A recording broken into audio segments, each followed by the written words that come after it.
Welcome back to Kingdom Treasures, where we uncover extraordinary stories of faith from the Bible. Today, we're diving into one of the most remarkable displays of divine intervention in history. As written in Isaiah 37:36, "Then the angel of the Lord went out and put to death 185,000 in the Assyrian camp." These words describe an unprecedented event that would forever change the course of Jerusalem's history.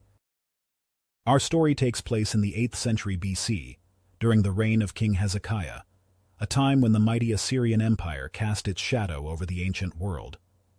What you're about to witness is a testament to the power of unwavering faith and divine protection.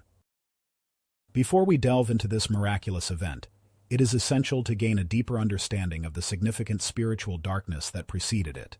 Under the reign of King Ahaz, Hezekiah's father, Jerusalem had succumbed to profound spiritual decay.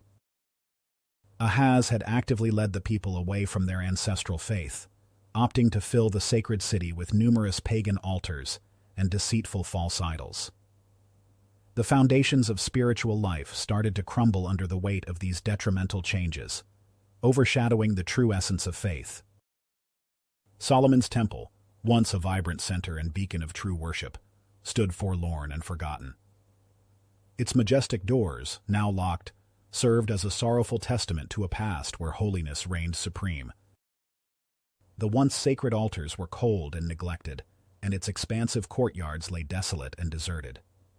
The sweet incense of devout prayer, which used to rise like a fragrant offering to Yahweh, was tragically replaced by the acrid smoke of sacrifices offered to foreign gods. Young Prince Hezekiah keenly observed, as his father's misguided leadership led the people further into spiritual alienation from Yahweh.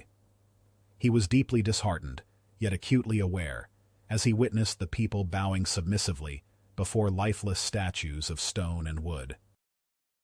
When Hezekiah ascended to the throne at the youthful age of 25, he faced a daunting and monumental task that required immense courage and determination. Unlike his father, King Ahaz, Hezekiah was resolutely determined to restore true worship and guide his people back to God.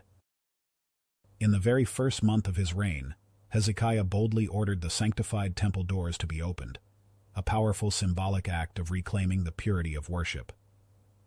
The young and fervent king promptly gathered the Levites and priests, impressing upon them the urgent and sacred duty to sanctify themselves and thoroughly cleanse the temple. For several arduous weeks, they labored without respite, working tirelessly to expunge every single trace of idolatry and returning the temple to its rightful, consecrated state. The once silent and neglected walls of the temple resonated once more with the vibrant sound of hammers and chisels ringing through the air.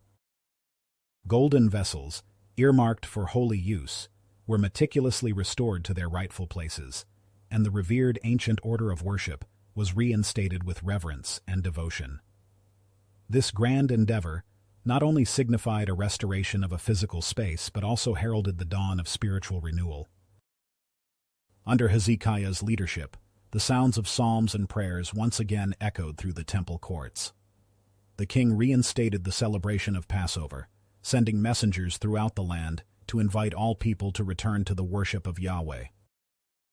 The response was overwhelming. People streamed into Jerusalem, their hearts burning with renewed devotion. The city hadn't witnessed such joy and celebration since the days of King Solomon. However, this spiritual revival was about to face its greatest test. The Assyrian Empire, under King Sennacherib, had become the most powerful force in the ancient world. Their army was renowned for its brutal efficiency and advanced siege warfare techniques. Hezekiah knew the threat was real. He ordered the strengthening of Jerusalem's walls and implemented an ingenious water management system. The king commissioned the construction of what we now call Hezekiah's Tunnel, a 1,150-foot underground waterway carved through solid rock. This engineering marvel ensured that Jerusalem would have access to fresh water even during a prolonged siege. The city's defenses were fortified, weapons were stockpiled, and the people prepared for what seemed like an inevitable confrontation. The Assyrian commander, Rabshakeh, arrived at Jerusalem's walls with a message designed to break the people's spirit. Speaking in Hebrew to ensure everyone understood, he launched into a psychological assault.